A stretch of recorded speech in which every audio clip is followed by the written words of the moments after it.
What's up, guys? Welcome once again to the Save Continue podcast. My name is Ryan Robinson. This here's Tom Shelby. Hello. Yeah. Every week we get together and talk about video games. Shanee's not here this week. She's Don't say Renfest. I hate when people say Renfest. I haven't said it since I've been here. Yeah. I said Renaissance Fair earlier. Fair is fine. Festival is fine.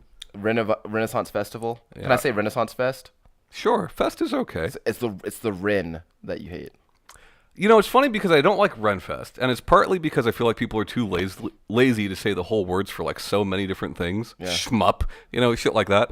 But like Fest is also an abbreviated, you know. Ozfest. Yeah, I don't know. Yeah. Nobody says the Ozzy Osbourne Festival? No. It doesn't sound as metal. Yeah. As hard. Yeah. I don't know. Right. I haven't heard anybody talk about Ozfest since we were in high school. I don't think it's still a thing. I don't think so. Do you remember when they brought back Woodstock that one time? They actually brought back Woodstock twice. There was 3 Woodstocks, but yeah, I remember. In our lifetime? 2 in our lifetime. Huh. Yeah. 1 in 94, 1 in 99, I think. I just remember Limp Bizkit played there one time. Yeah.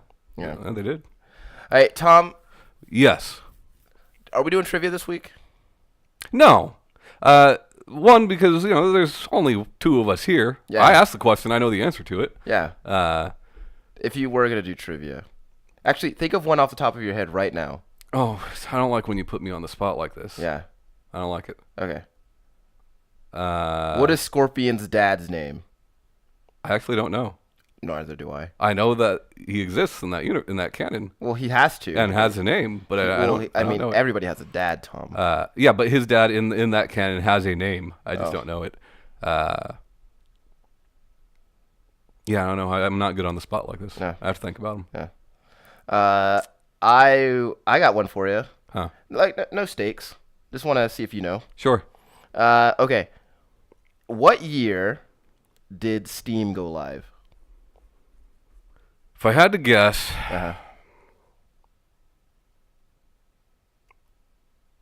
03? Well, goddamn. Pretty good. Is that right? Yeah. Yeah. It's pretty good. That's just an educated guess based off of their releases. Yeah. So this week, we're not doing a normal show. Yeah. No structure. No structure. Hey, so check this out, dude. Speaking of Valve, so someone posted a meme. You've seen that thinking guy meme? The Thinker? No, not the think. Yeah, I see you're not really up to it. No. So there's this. Hold on, let me show you. I feel like the majority of the people that I follow on Twitter and other social medias, I don't get a lot of memes in my timelines. All right, so you've probably seen this picture in reference. Like, have you seen that? No. I mean, I know who that is, but no, I've not seen that. Okay, so basically, it's like, so it's a picture of that guy's face, like doing the thinking, and he's like, you don't have to worry about game sales if you never make any games, in reference to Valve. But then we also talked about how like they released a game like 4 years ago.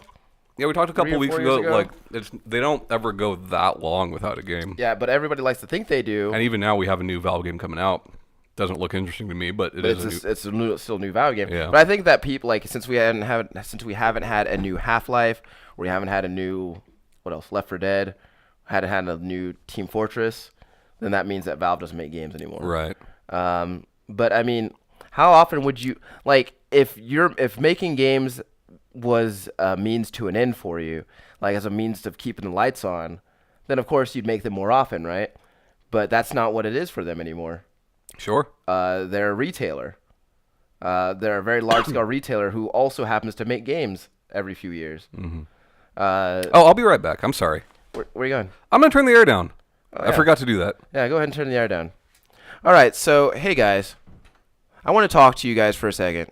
So you guys know how, back in 2009, Left 4 Dead 2 came out, and then everybody was like, hey, where's Half-Life Episode 3? But nobody actually got to see it. And then very recently we got that script got released for what that was supposed to be, and people kind of just, that was just the end for that. You think is that enough, do you think? For some people, yes. For others, no. Like, because Here's the thing, like, I think that people just wanted closure. I haven't read the script. Yeah. I feel like even reading it, like, even if I know how it ends, I want to play it. You know? Sure. But what would that game be at this point? I mean, I think one would hope there's a new Source engine, Sure. but I don't know. Yeah. Similar. It's just, I think that what we need is to kind of just like look elsewhere for these things. Like, there's so many people making so many interesting, cool things that it just seems like a weird thing that people are still focused on. But I want to talk to you for a second, Tom, about how excited I am about computer gaming. Yeah, we talked about it a little bit on Check It Out. Yeah. It's interesting, like this year, we've both been out of PC gaming for several years at this Sure. point. Yeah. Like last time I bought a computer specifically for gaming purposes was in 2009.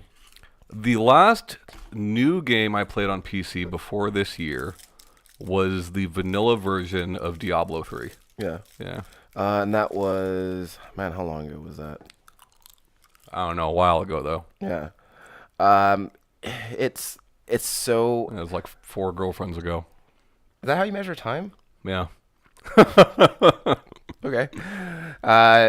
So yeah, I don't know. It's just it was like I think about the build up for me to when I finally got it, because I'd been talking about it and I couldn't get the finances to work out right to the point where I could just like go ahead and just buy it. It's a lot of money. Yeah, and then I finally said, you know what, fuck it, I'll be broke for a couple weeks. Yeah.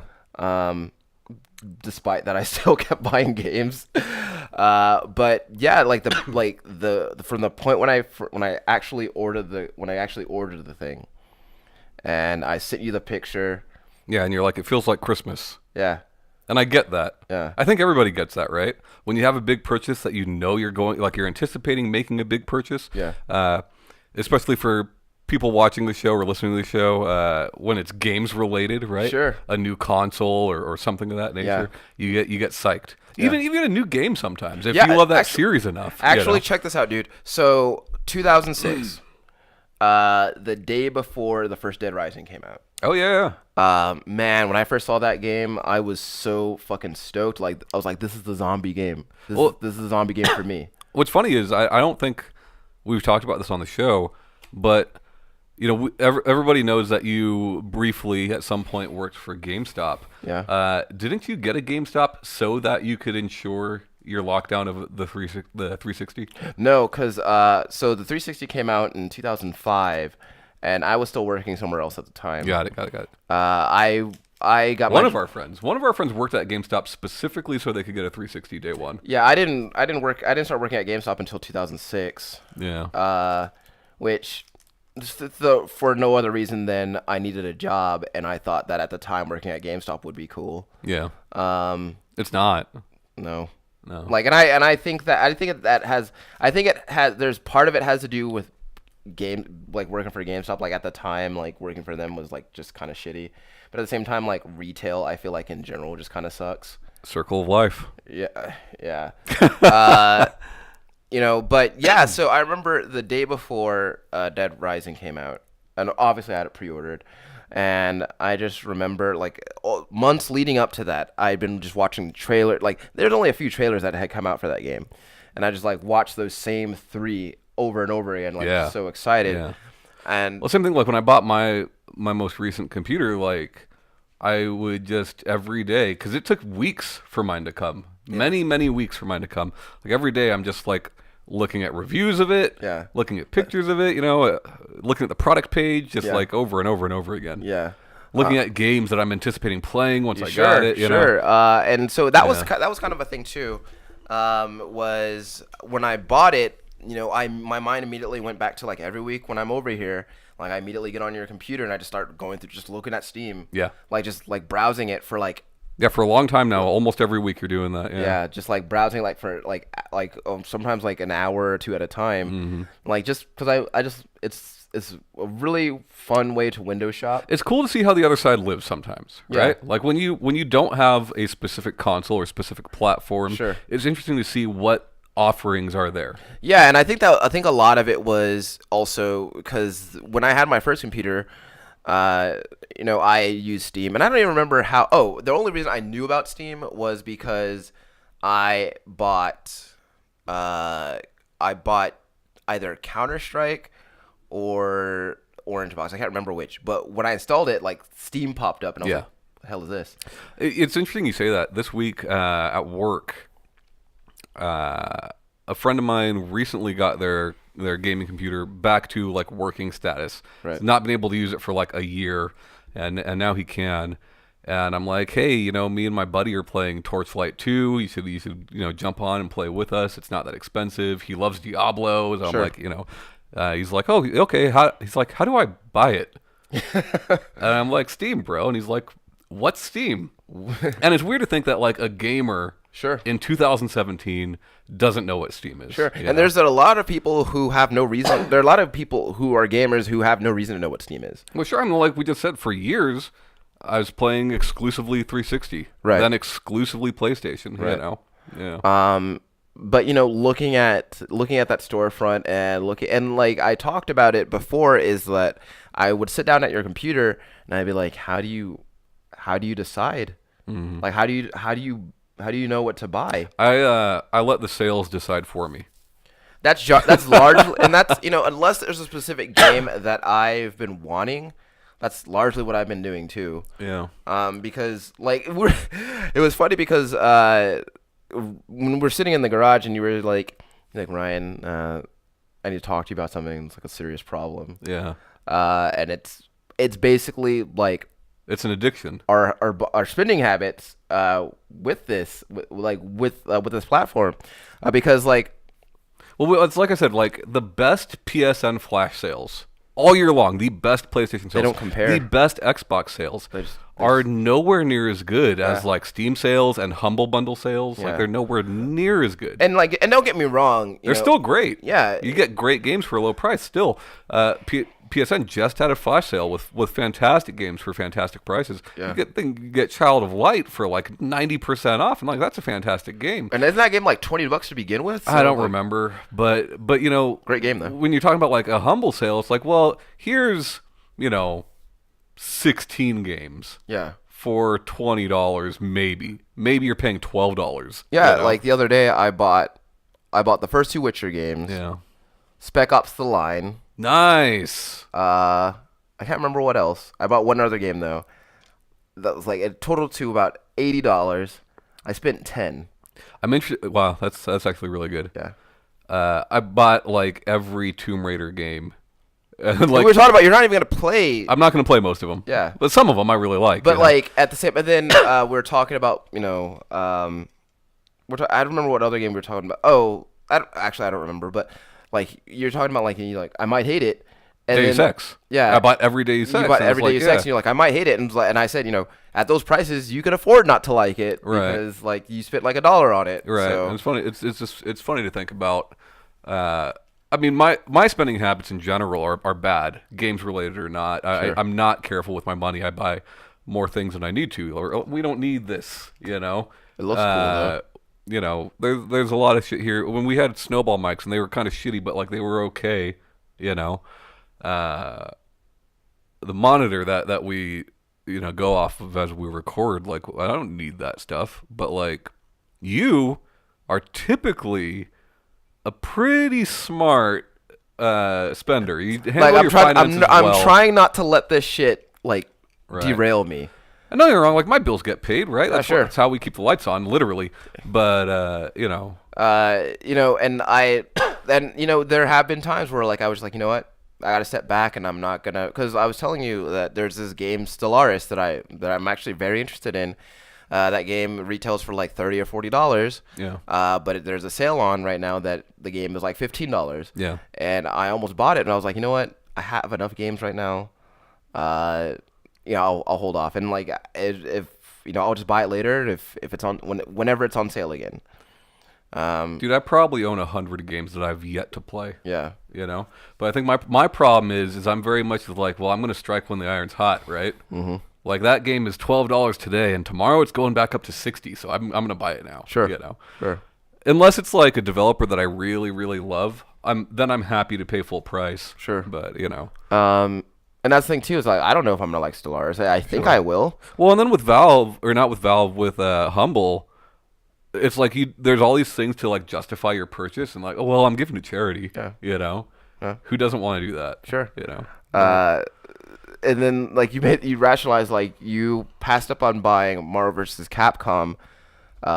Infinite. Yeah. Marvel vs. Capcom Infinite for $60, but then you ultimately ended up spending enough to have bought it. Right. But you, I mean, how many games did you get with that $60 though? Like 20. There you go. Yeah. You get 20 games. And several of which are like somewhat recent AAA games. Yeah. Yeah. So, I mean, I feel like you came out on top on that one. Sure. Well, I mean, here's the thing. You know, I love fighting games, and I've said for a long time, I'm pretty sure I'm going to be disappointed in Infinite. Yeah. Still want to play it. Yeah. You know. Yeah, and that's another thing too is that like, you're talking about, you know, you own all these games that you have yet to play, and I've at least booted up every game that I've purchased. I mean, here's my thing, and I've talked about it on the show before. I like having a large collection of games, so that even when I'm broke, like I always have something new to play, always. Yeah. You know. But I think that also like, and correct me if I'm wrong, but I feel like you and I are very much like, we enjoy playing the games, but we also very much enjoy buying them. I like having big collections. Yeah. You know, I used to collect a lot of things physically. I no longer do, but like.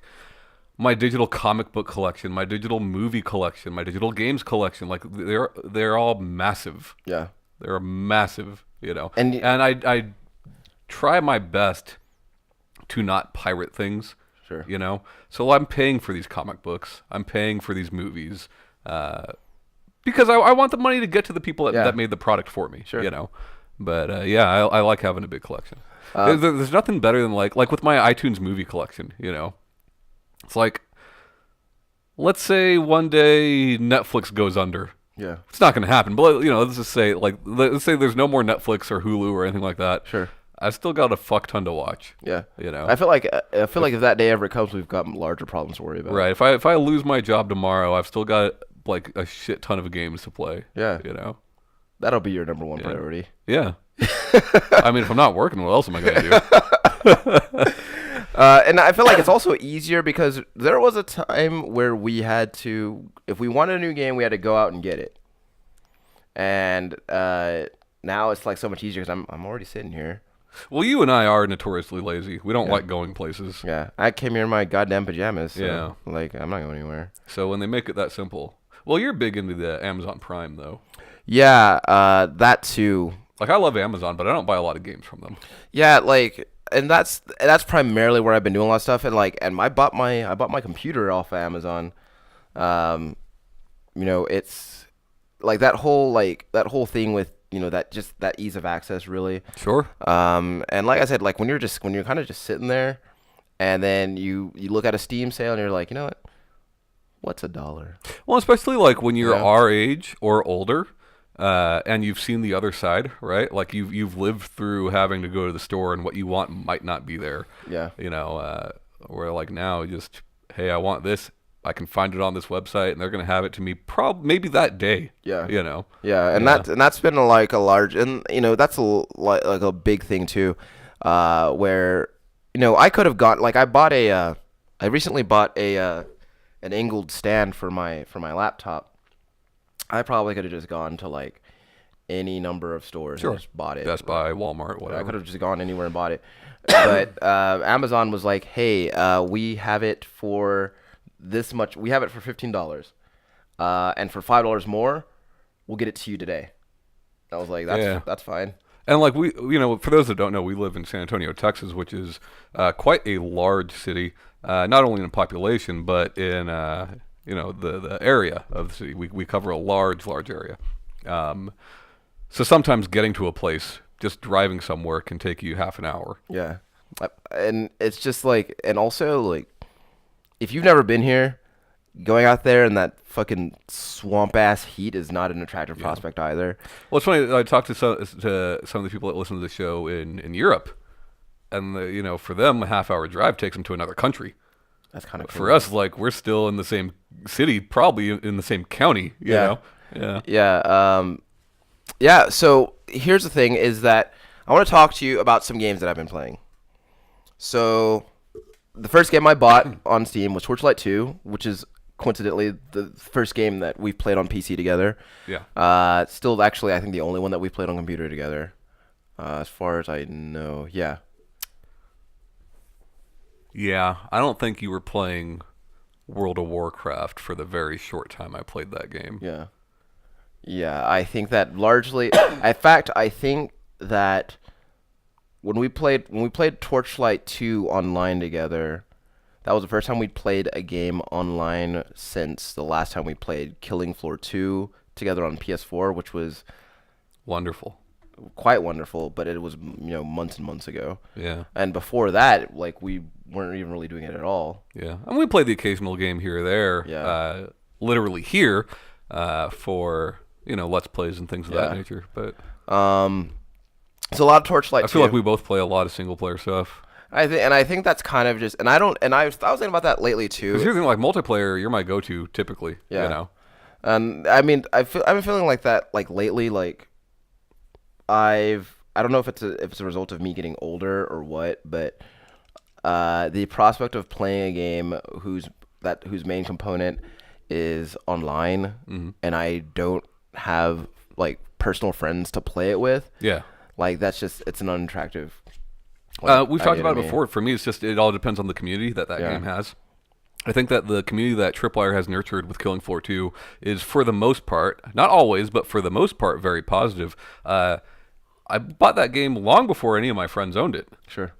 So I played almost exclusively with strangers. Yeah. And I had a great time with that. Yeah. In the same breath, there's games I played online where it's just like, I dip right away because I get on and the first thing I hear is like the N-word, Yeah. Yeah. So been playing a lot of Torchlight 2. Really, it's a fantastic game. Weird thing about it though is, as good as Torchlight 2 is, like I think in both you and I have expressed this, is that's really making me want to play Torchlight 1. I mean, Torchlight 1 is a phenomenal game, and I think we're both nostalgic for it, in that, like, Torchlight 1 I played to completion years ago. Torchlight 2, until I started playing with you, I'd only played maybe a few hours of it. I never finished the campaign. Yeah. So, there's some nostalgia there for Torchlight 1. It's also, like, you don't get a lot of single-player dungeon crawling ARPGs nowadays. Sure. They're there, but... Yeah. And the ones you do get are not of that quality. Yeah, and I think that was one of the things that was interesting about Torchlight 1 is that for you to release an ARPG post Diablo 2, and have it be single player only, I think it seems strange to a lot of people. But at the same time, there was a really cool thing about that, which was like, yes, the thing about Torchlight 2 is like you experience the game with your friends, but it was cool also to have that conversation about Torchlight 1 where you would say, well, how deep did you go? Right. Or like what did you do? Or things like that. Sure. Like having those conversations was really well, especially was really when you fun. have friends playing it at the same time, Yeah. especially. I don't know, man. Like, it's funny that you bring up Diablo 2. Is like, I think a lot of people put a lot of faith in Runic games with the release of the original Torchlight. Sure. Because a lot of those developers had worked on Diablo 2. Yeah. But yeah, fantastic games. Let's see what else. I also got Prey that same day. Man, so I watched you play maybe the first hour or so of that game. I want that game so badly. So here's this weird thing that happened with Prey. So like I played it over here pretty much until I got too tired to keep playing. Right. And then we were up late. Yeah, I was like, I think I left at like 3 a.m. or something like that. So I pretty much. If you couldn't tell on last week's show, Ryan and I got like all of 2-3 hours of sleep. Yeah. It was pretty. Maybe that's why I left it recording. Yeah. So but then between then and now, like most of my most of my time had been spent with Torchlight 2. And then but I was like, you know what, I'm gonna play some more Prey. But the thing is, like, I don't know what it is, but going back to that game after a week, Yeah. I was like, what is this? Like, what am I So, doing? well, I mean, here's the thing, right? You're doing the same thing that I do weekly with my gaming habits, in that I'll buy a new Humble Bundle or something like that, right? Or a game collection on Steam, and I will sample a little bit of everything. Right. Just to see what I want to jump into next. Sure. You know, bought like the Splinter Cell collection a while back, and I played like the first hour of each game. Right. You know, and then from there I'll make my decision. Well, what am I going to take the deep dive into? Yeah. You know, And from what I understand, like, there's a lot going on in Prey, and you know, it just looks so cool, man. it does look cool, and like it plays very well. And I think that I actually am going to have, you know, a good time with it. I just don't think I'm ready to dive into it just yet. I liked watching you play the opening, because the opening has that, like, a lot of people who have watched gameplay of that have already seen it. The fucking mind blown moment when you realize it's all been a facade. Yeah. That was actually a really cool moment too. That's fucking awesome. Yeah. I mean, it's predictable, but it's really cool. Yeah, it is cool. So let's see what else. I also you got me Grim Dawn. Yeah. And I played a couple hours of that. So that game is one that I am very intrigued by. Yeah. But I am slightly intimidated by. Also. I'm excited for Grim Dawn because of the dungeon crawling games that we've been talking about, Diablo, Torchlight, Grim Dawn, whatever. It's from the few hours I've played of it, seems to be the deepest. Sure. Also simultaneously maybe the hardest.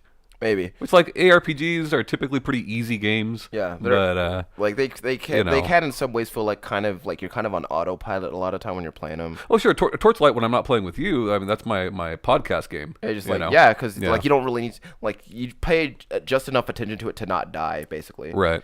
So yeah, and so diving into that game, the premise I think is really cool. The leveling system is, as I mentioned to you, is kind of what has intimidated me because I'm like I've never seen anything like that before. It's like a 2-tier. Yeah, because like you get when you level up. So for those of you who don't know, Grim Dawn is another ARPG where you kind of start out as a human who was formerly possessed by some kind of ghost or something. And some people like enlist you to help them kill undead shit. Yeah. And when you level up, like in every game, you're trying to save the world. In Grim Dawn, the world's already fucked. Yeah. Yeah. So you level up, and you get like in like a lot of games of this type, you get perk points or whatever you want to call them, skill points. I'll call them skill points. And there's a meter on the bottom that you fill up with your skill points, but along the like as you progress the meter, there's also skills up top that you can use to use those same skill points on. So you're just like, what do I? It basically just allows a level of customizability. You were talking about like you were looking at builds, and it's like I'm choosing 2 classes. Yeah. And that's kind of the case. Yeah. You're kind of making your own thing. I mean, with obvious limitations, but you kind of are, and I think that's really neat. Yeah. The game so far, the gameplay is pretty fun. I haven't played a whole lot of it, but I am looking forward to us putting some time into that. Yeah. Let's see, what else did I get? Oh, River City Ransom Underground. Yeah, I saw you played like a few hours of that. Yeah, so I wanted to get that game while I had the chance. I didn't want to, because I didn't want it to get delisted again and not. I don't think that it will, but you never know. Yeah, you never know, and the next time it happens, like it could be forever. Yeah. So I didn't want to risk it. Yeah, man, that game is like for somebody who loves River City Ransom as much as I do. That game is exactly what I want. I mean, here's the thing, right? There's been a lot of River City sequels and spin-offs recently. Right, we didn't get River City for a long time. We got plenty of Kunio-kun, but we didn't get River City for a long time. Yeah. And then suddenly, there's just this overflow of River City games. Some still coming. Yeah. I think Underground is cool because it seems the most faithful to the original. Yeah. While also being like a direct sequel to it. Yeah. And I think that's pretty. And good. and improving upon the original in some like really cool ways. Yeah. I had a lot of fun with it. Multiple characters with like diverse move sets, and that's the thing too. That's the thing that I was thinking about as I was playing it is in University of Ransom, Alex and Ryan, like it's just a palette swap. They both control the exact the same. Their moves are all this. They have access to the same moves or whatever, but the choices are your character choice is more meaningful in this game because like each character caters to a specific play style. Right. And they don't all pop off their special moves the same. Right. You don't push the same. Because I went into it thinking like I'll just push right bumper on my controller. Yeah. For everybody's special move, but that's not how it works for everybody. It's like sometimes you got to jump, or sometimes you got to be running, or sometimes you have to be holding the guy. So, I mean, it's really cool. Those cameos by Alex and Ryan, like they're like older dudes, and like Ryan's got a bit of a gut, so he wears that wrap around his waist now, and. I think most people who are going to play that game are going to play it cooperative locally. Yeah. Does it have online? It does have online. That's what I was getting to. The online's broken. Like, it's real bad. Yeah. But locally, it's fine. And I think that's how most people will do it. Yeah. And I think that for somebody because I remember when I was a kid, my cousin John, hi John, is the one. Hi John. Is the one who actually showed that to me when I was like 6 years old. And we played that together, and ever since then, like I was obsessed with it. And Does John have a PC? He is working on that right now, from what I know. Once he gets that up, we gotta send him. Well, then again, he's got a new girlfriend now, so like that's probably where he's probably spending money on. Let me tell you something, John. That girlfriend is holding you back. Huh? You want people to stop fucking with you. Yeah, you get a computer. Okay. You buy a computer. Nobody fucks with me and Tom anymore. That's right. Because we have computers. Shanee, she used to have a computer. We fuck with her all the time. Yeah. Because she doesn't have a computer. Yeah, that's true. We do fuck with her a lot. But no, yeah. John, you get that computer going. We'll send you a copy of Underground. Yeah, gladly. He messaged me on Facebook. After because when we were talking about it, he kind of went and looked at it. Yeah. I'm sure he was excited for it, right? Yeah, he saw that and he was like, and there was a misconstruction. He's like he thought it was a remake, and I was like, no, it's not. Sequel. It's a sequel. Yeah. He was like, I was like the first part is a recreation of the end of the first game, sure. Which I love. I love when games do that. Yeah, but Symphony of the Night, man. Yeah. Yeah. But it's a fantastic game, and I actually am looking forward to playing it with him, and I hope they fix it online because I would love to play River Ransom with him again. Like 25 years later. Arc Systems works I think that I know they didn't make the game, but they definitely have a say in what's going on there. I think they'll help out with that online. Yeah. Bought Hard West, which is Cowboy XCOM. What more can you ask for? I don't know. What did I call it? Cowboy Dad's Revenge XCOM? So I only played the tutorial for it. Yeah. Is there a squad or is it just the one person? I feel like well, see, here's the thing is that I'm not sure because when I looked at some gameplay snippets, like I think it was like a one of those it was a trailer for it. And there was everyone the camera was focused on one person. Yeah. But I wasn't paying attention enough to see if it was the same person. Right. I want a squad. Yeah. A posse, that's what they called them back then. A posse, yeah. But yeah, you played that a little bit when I was over here one time. I like the presentation. It's very bloody, but that's turn-based strategy, man. It's a turn-based strategy game. Takes place in the Old West. Basic premise is you're a guy. You're traveling with your wife and your son, and they kill your wife and kidnap your son. So you're basically trying to save your kid. I never thought I'd see a Western-themed turn-based strategy game or a Mario-themed turn-based strategy game. We live in interesting times. We do. It's fantastic. 2017 has been the best year in recent memory for video games. For a long time. Well, I think Hard West was before, but yeah, for sure. It's been a fantastic year. Yeah, so I very much like Westerns. I consider myself to be... Red Dead news this week. Yeah. Actually, when this episode posts, this day, there will be Red Dead news. Right on. I think it's going to be a gameplay trailer. I hope it's a gameplay trailer. Yeah. Yeah. Let's see. I also shit. What else did I get? Yeah, I don't know. You mean you got a lot? Yeah, It's a lot to go through. I bought you the Capcom Sega that's Atlas right. Humble Bundle. That's right. Oh, and I installed Renegade Ops off of that. It looks fun. It's very fun. I didn't realize it was a twin stick shooter. Yeah. But yeah, that game is a lot of fun. I can really see that game being fun, like with friends. Now, speaking of twin stick shooters, Uh, last night I'm on Twitch watching Corey Hey, Corey. play Dead Rising, and not Dead Rising, Dead Nation. Nice. Housemarque's Dead Nation. Love that game. And man, that guy's just like really awesome at video games. You know, it seems like any video game he plays, he's just awesome at them. You kind of have to be. It's if fun. you're- Like I like watching Kale as well play Borderlands, doing speedruns of Borderlands, and watching Corey play this game. It's fun watching people play games who are really good at those games. Sure. You know. Yeah, that's why. Like I regularly watch people play Titanfall. Yeah. Like I'm garbage at Titanfall, but man, is it fun to watch someone who's good at that game. Corey just platinumed Titanfall. Yeah. God damn. Is there anything that he can't do? Corey, is there anything that you can't do? How many platinums does that make it? Like 50,000? 3 something. Man. I also want to bring up. We talked about John. We talked about Corey. I want to talk about Shadow Ram, which I don't know. I need you to write because he's been commenting on a lot of our videos recently. So I met this guy through Melch's Twitch channel. He's one of her subscribers. Sure. Okay. Or followers, I guess. Right on. One of her disciples.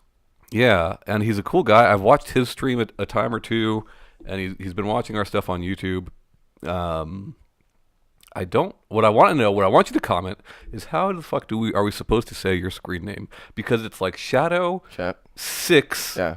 Ram. Yeah, that always fucks me up when. So is it Shadow Ram? Is it Shadow 6 Ram? Yeah. Is it Shadow Gram and the 6 is meant to be a G? Or Shadow Ram 6. Yeah, what is it? Let me know. Yeah. Like, comment, and subscribe. Yeah, so He's the one who commented on your on my indiscretion. Yeah.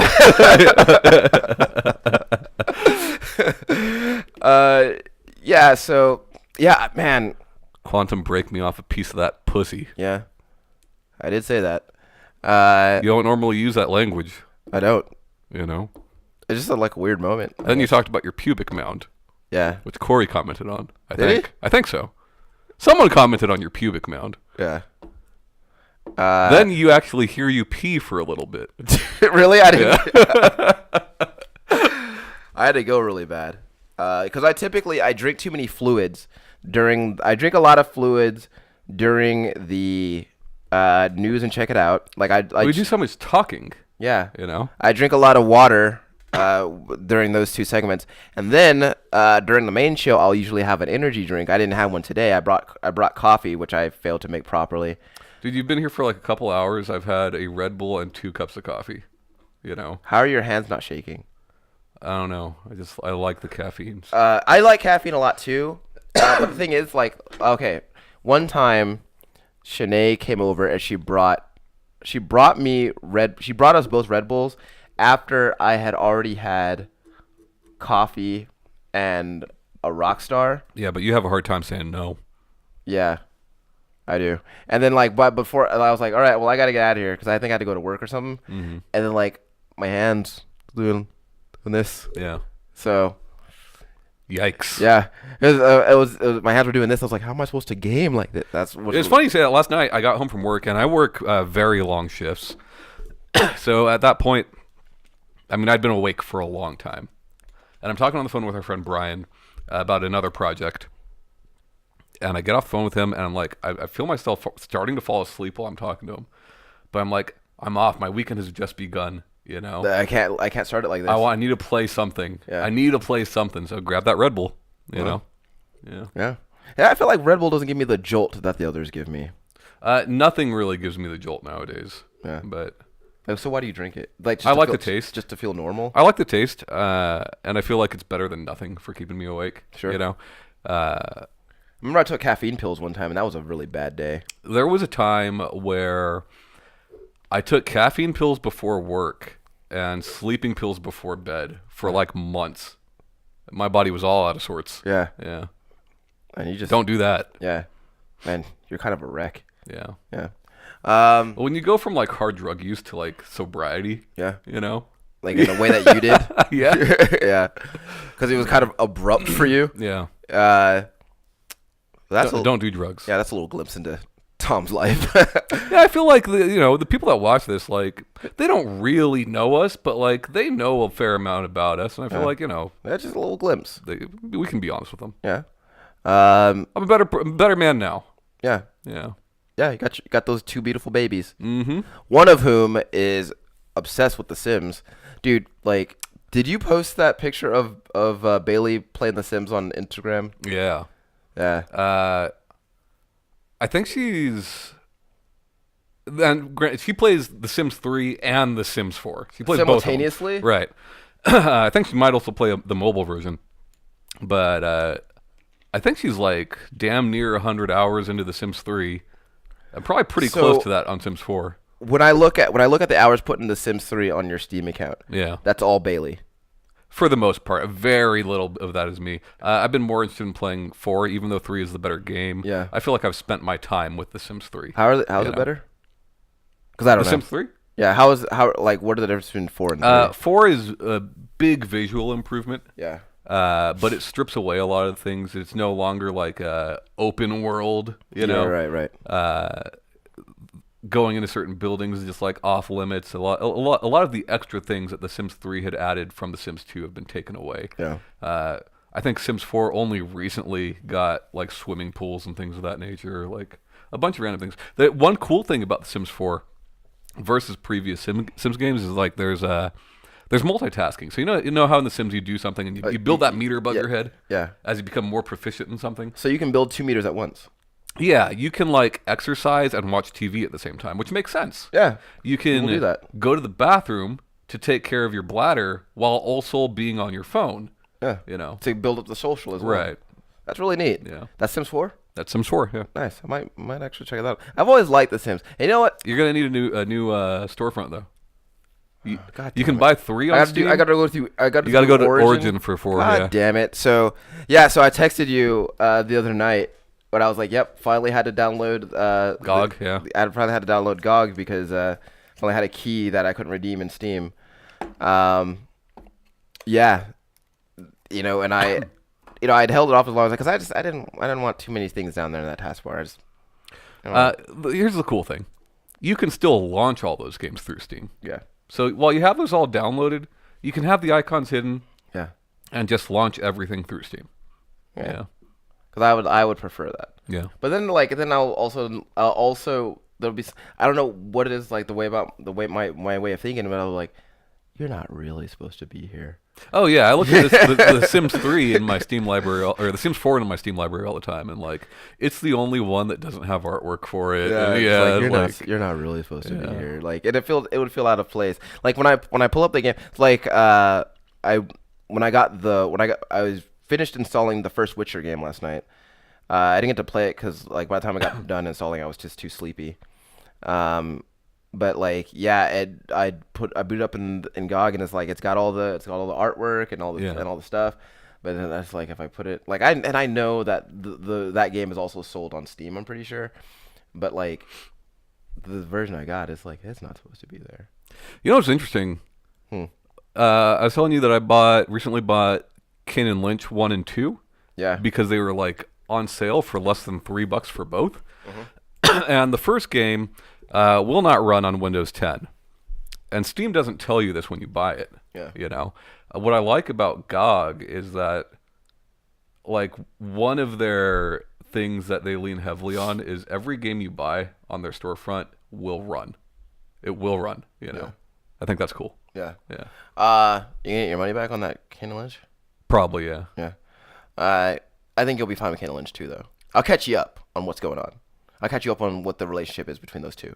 You know what I was thinking about the other day? So I was cyber stalking you through Steam, and I saw. Don't do that.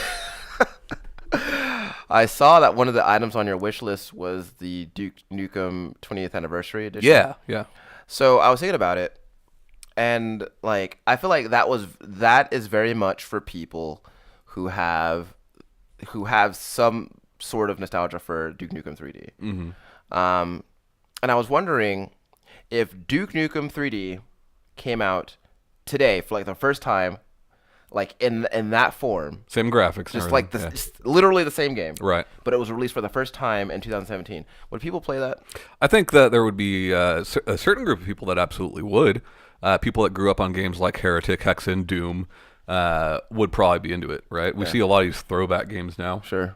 So I think if Duke Nukem came out as a throwback, I think people would play it. Yeah, but like you never see that. I don't. Okay, I'm speaking as someone who hasn't seen it before, but I've never seen like the shooters do that with like with a throwback like graphics and gameplay like that. Not I really, feel like but it's usually like with platformers and shit like that. yeah. But I think it could work. I mean, you see games that like they are obviously graphically superior to these older games, but still go for that feel. Yeah. We talked about Hard Reset. Very much has that old shooter feel. Yeah, but it's like the presentation is different though. Sure, and presentation is big, Yeah. but I think it's possible. Look at like Devil Daggers, where it is a very different type of shooter. Yeah. And the graphics are superior to those games. They're not good graphics. Yeah, but they're not meant to be, right? I don't know.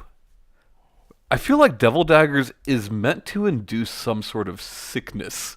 Like, Dude. I feel very uncomfortable playing. I love that game, but I feel very uncomfortable playing that game, and I feel like that's intentional. Yeah. Yeah. Well, I told you, like, when you played, I was like, I can't watch you play this game. Because, like, it's not scary. Yeah.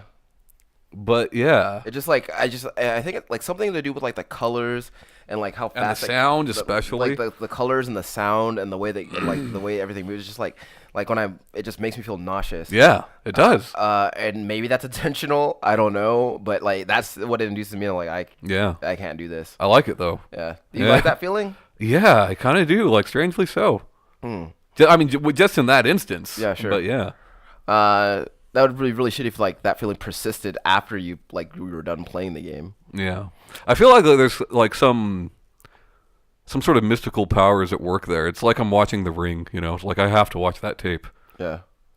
What if do you think they would give refund for Devil Daggers if it came out that 7 days after you played it, it killed you? I feel like they'd have to. And, Well, hopefully you bought it and you haven't played it yet. Yeah. Yeah. Do you think they would give you a refund if you had played it? No, there's no point. Yeah. Yeah. I mean, not even as like kind of a make good. I mean, just say that they did it, just to be decent. Sure. I wonder though, like I was also on the same vein as like Duke Nukem, right? Like I was talking to somebody about that game, and in a few important ways, that game hasn't aged great, and like I think that Duke Nukem as a property just hasn't aged great. I think culturally, with political correctness being what it is today, which sometimes I'm very happy and sometimes I'm also very frustrated by it. I think that there are things in games like Duke Nukem, Shadow Warrior, that there's no way they would be in games today. Right. But like from a gameplay standpoint, I still think it is one of the best first-person shooters of its time. Okay. There are things in Duke Nukem that you do not find in games like Doom or Heretic. Yeah. Tons of secrets. And I do remember, like, as a kid, like, playing Duke Nukem, like, man, I feel like a grown-up because I'm playing this game, like, Duke Nukem saying shit, and there's boobs, and there's blood, and, like, yeah, so, I can definitely see, and obviously that wasn't what it was for everybody, because I'm sure there were plenty of adults who were also playing that game. Sure. But then I also think about, like, when I think about Duke Nukem Forever, and what the folks at Gearbox were like, how did they expect that to go? Because like Duke Nukem Forever is like, it was in the same situation as The Last Guardian and Final Fantasy 15. Yeah. And Duke Nukem Forever saw how that goes poorly. Yeah. While the other twos at least achieved some level of high success. Yeah. Duke Nukem Forever, it's the opposite end. Yeah. And then I think about Gearbox as a company, and like I'm thinking back on what has Gearbox done that I like, and the answer is always Borderlands. Yeah, Gearbox. I've expressed openly not caring for some of their products on this show. I still like Gearbox a lot. I think it's one. For those that don't know, outside of California, we've got a pretty big game development scene in Texas, even larger than Washington's. There's something to be said for that, and people don't often think about the games that come out of this state. You know, Yeah. things like BioShock and Doom and Yeah. stuff like that. Yeah. Gearbox, I think, is a company that does a good job at keeping that alive. And while those games might not be for me, there's definitely a mass appeal to a lot of their games. Sure. Not so much Colonial Marines, not so much Duke Nukem Forever, but like, while the humor in Borderlands isn't really for me, I feel like it's more catered towards like a 13-year-old boy. Yeah. I really had a lot of fun with Borderlands 2, Yeah. at least. Yeah. Not so much the pre-sequel, but Yeah. Borderlands 2 I enjoyed quite a bit. And I think that they can pull me back in with Borderlands 3 if they take care with it. Hey, real quick, what do you think the odds are that there are going to be microtransactions in that game? I'd say slim to none, Okay. based on everything else that they've done. Okay. Yeah. Um, Although Battleborn probably has microtransactions. I don't know for a fact that it does. I imagined it does since it's free to play. I haven't played it since alpha, Yeah. but that game did not go well for them. They announced this month that they are no longer going to be updating that game. Yeah. They're done with it. But I mean, you've said many times that that game was largely mishandled prior to release, though. I think the messaging behind it was mishandled. Yeah. Yeah. People they didn't want to use the word MOBA. Yeah. People didn't need a new hero shooter because Overwatch was coming out around the same time. Yeah. You should have used MOBA. You should have, they should have really gone heavy with that. Yeah. But we like Paragon. Paragon's doing fine. Yeah. That game's not even out. It's doing fine. Yeah. Yeah. I don't know. I think that if honestly, like when I think about it, I think that if Gearbox were gonna do microtransactions in the way that we think of them presently, Yeah. I think that they would have done it in Borderlands 2 with the shift keys, but they were just giving those away for free. So, Yeah. you know, Also, like, you didn't really need anything in that chest to enjoy that game. So, no, and a lot of that, and like it was always like it always matched your level, right? So Yeah. depending on when you use a shift key, you've wasted it. yeah, like if you use the shift key at level 2, then But at the same time, you don't want to use it in the end game because then you have no time to play with that. yeah, Which is just like one of the big drawbacks to these games as a service. Not that I'm calling Borderlands 2 a game as a service because it's not. Yeah. But like, Destiny has similar things. Games like Diablo and most MMOs have similar things. That's a drawback to those games. sure, But Borderlands 2 I enjoyed for the social aspect. And the gameplay is fun, if not repetitive. But like we've talked about it before, Borderlands 3, the only way I'm going back into Borderlands is if they give me armor sets. sure. What do you think the chances are that they will? I think that it's low, but like that game takes so heavily from older dungeon crawling top down Sure. RPGs. And That's the one big thing that they're really missing is armor sets. Sure, and I think that when you have a game like that where you have a limited choice of characters, right? Like armor is one of those things that you use to set your character apart. Like they had the skins and they had the heads, but like when you're so hungry for games like Diablo and Torchlight, and you want to see what those games are like from a different perspective, because let's be honest, Borderlands is Diablo. Yeah. That's the one thing that's really not there is Yeah. armor. Yeah. yeah, and also it's like it's another monument to the achievements that you reach in that game, right? Like sure, with Borderlands, you maybe had like a really weird, cool gun, and like people were like, "Whoa, how did you get that?" And that's cool and everything, but like, I feel like armor for like especially a game that is very much, in the same vein as any other ARPG, like having that armor, like give me more loot, basically, like help me get that sense of satisfaction out of that. But that's you got to assume a system like that is hard to implement. Sure. You know, it's not Sure. easy. They can do it. They have the money to. Companies smaller than them have done it. Yeah. But yeah. I also I kind of wanted to touch on something else though. Last week, the whole thing with Fortnite happened with the with crossplay. Oh yeah, that was funny. And basically, your take on it was it was done intentionally, and I don't think anybody disagrees with you on that. I never said it was done intentionally. You- I joked about it. Yeah. What do you what do you actually think? Because I don't think it was done intentionally. I think it'd be smart if it was done intentionally, but I don't think like it was. because you're like, okay, so the joke that you made, like, let's get people talking about Fortnite again. Yeah, but Battle Royale did that just fine. Yeah. You know. Yeah. Same week, but Yeah. yeah. That would have I feel like that would have been a solid strategy though. Sure. And he, like, even Phil Spencer was like, I wish they would have left it on. Yeah. Um, Yeah, but it behooves him to say that. Sure. You know. Sure, but Phil Spencer, like any chance he can get. to look like a cool guy. I love Phil Spencer. I just think he's done a lot of good for that company. But any chance he gets to talk about cross-network play, he's going to talk about it. Yeah, there are two things. It had like there was. There are two things that Phil Spencer will always take the chance to do. Yeah. Talk about cross-network play, and wear a blazer with a T-shirt. I mean, look, Sony. We've talked about this before. Sony is winning, right? Financially, Is that still the perception, or is that still true? that is absolutely true. Microsoft, Xbox, not Microsoft, but Xboxes in general are still at about half the sales of Okay. PlayStation 4s. With that said, like, they don't need to play nice. They don't need to do cross-network play with Xbox. It probably wouldn't benefit them to do so. They do cross-network play with PC. Sure. For a long time. For many of their games, you can play with PC. What do you think is the benefit to not doing crossplay with Xbox? Because you want... Okay, let's say you and I are buddies and we play on PlayStation together, right? Yeah. And Shanee wants to play whatever with us. I don't know, let's say Rocket League, for instance, even though I think that's only a 2-player game. Let's say she wants to be in our Rocket League team, right? Yeah. But she only has an Xbox. Well, if they allow cross-network play, Shanee can just play with us.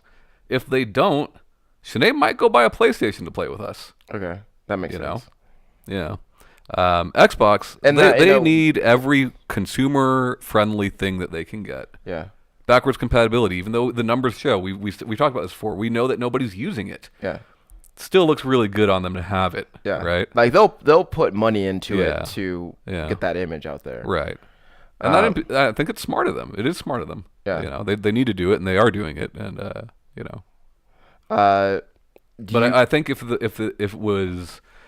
this was last gen, right, and Xbox was leading sales for the majority of that console generation, I don't think they'd do it. Yeah. Yeah. Do you care either way? I think it would be nice to have. It's a very consumer-friendly thing. Like I said, it would be awesome if, because I have friends that prefer to play on Xbox. Sure. Not many of them, but they're there. And to be able to play with those friends without me having to play on Xbox or without them having to buy a PlayStation 4 would be nice. Yeah.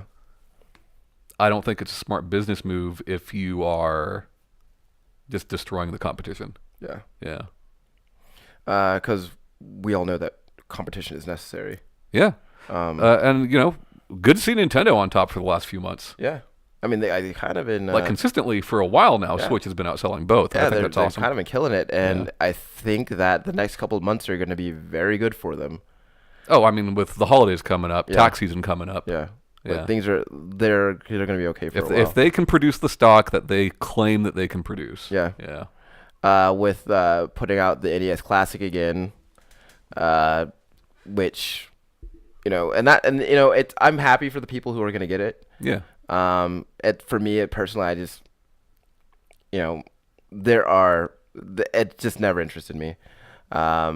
I mean, I would be happy if I got one. Yeah. I'm not going to go seek one. Sure. Like if someone find if someone came up to me and said, "Hey, hey Ryan, here's a SNES Classic," I'm like, "Yeah, that's cool." Yeah, I'd be super excited about it.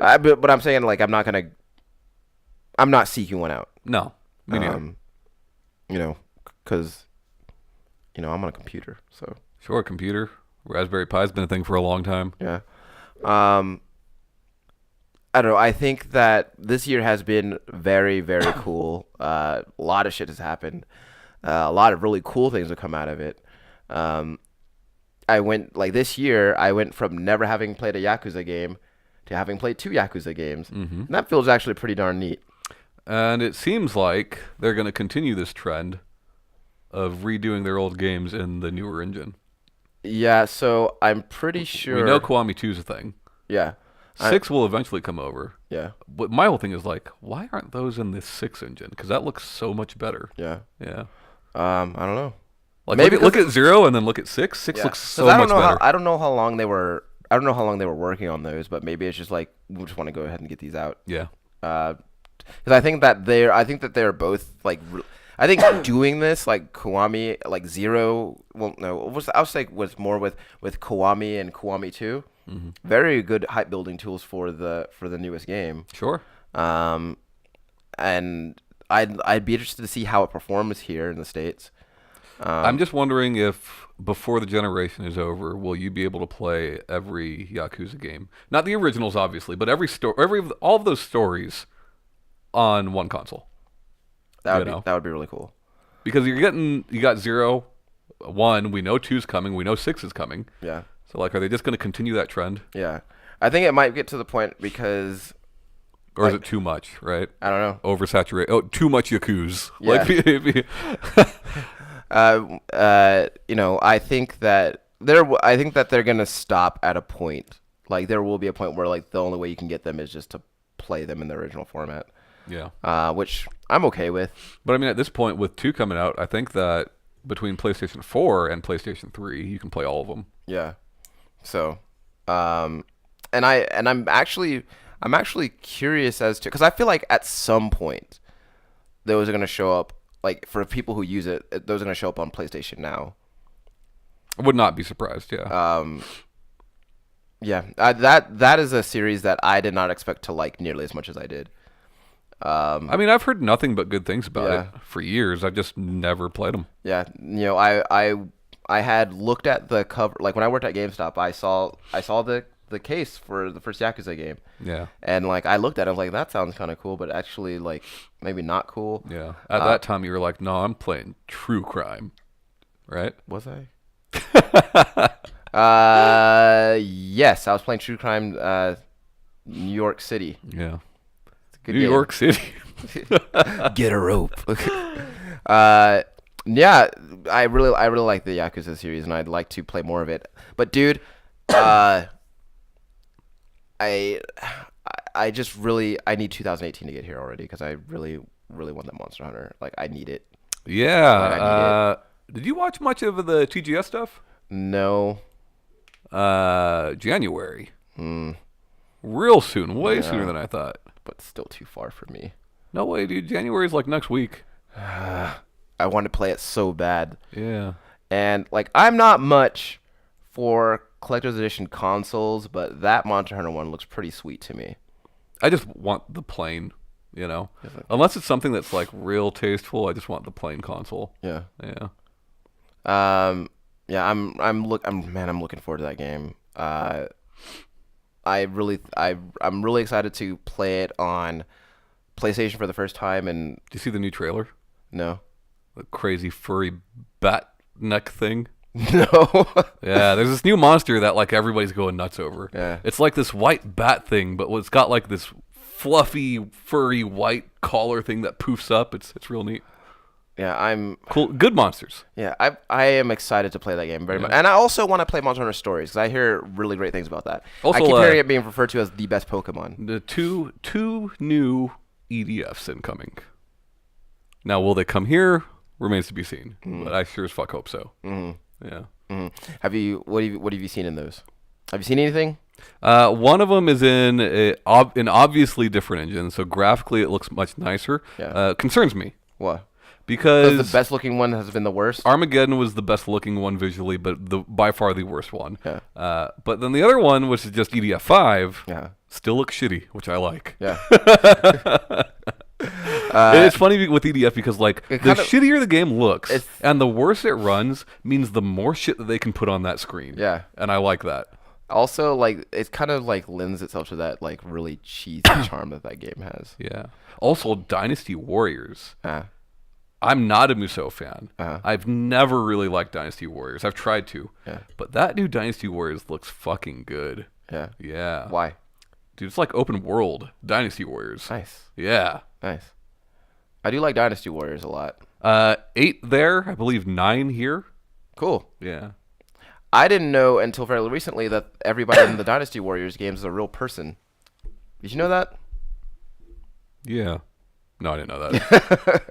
Yeah, they're based on real people, which is kind of neat. Does Link count? Yes. Is he real? I think he's pretty real. Yeah. I think he's real to me. Sure. He's real to you.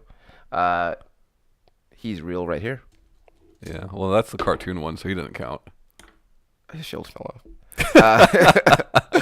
I think we're going to end the show on that note, guys. Thank you once again for spending your hour with us. My name is Ryan Robinson. That's Tom Shelby. Bye-bye. I hope we see you next week.